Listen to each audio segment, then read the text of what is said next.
வீட்டுக்கு உயிருக்கு கேடு அப்படின்னு எழுதி போட்டுட்டு பகிரங்கமா டாஸ்மாக் மூலமா போதைப் பொருள் விற்பனை செஞ்சுட்டு இருக்காங்க. அப்ப மக்களோட உடலுக்கு கேடு விளைவிக்கும் தெரிஞ்சே இந்த குற்றத்தை அவங்க பண்ணிட்டு இருக்காங்க. நீதிமன்றம் நியாயமா இந்த சட்டப்படி எல்லா டாஸ்மாக் கடையும் மூடணும்னு சொல்லிட்டு உத்தரவு போடணும். இது வரைக்கும் டாஸ்மாக் மூலமா போதைப் பொருள் விற்று மக்களை படுகொலை செஞ்ச முதலமைச்சர் உட்பட எல்லா ஆட்சியாளர்களையும் இந்த சட்டப்படி சிறையில் அடைக்கணும்.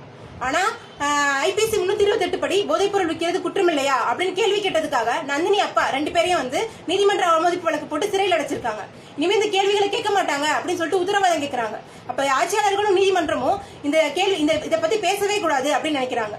அப்ப 2 பேர் இந்த கேள்வி கேட்கறதே அவங்களுக்கு இவ்வளவு அச்சுறுத்தலா இருக்குன்னா மக்கள் எல்லாருமே இந்த கேள்வி கண்டிப்பா கேட்கணும்.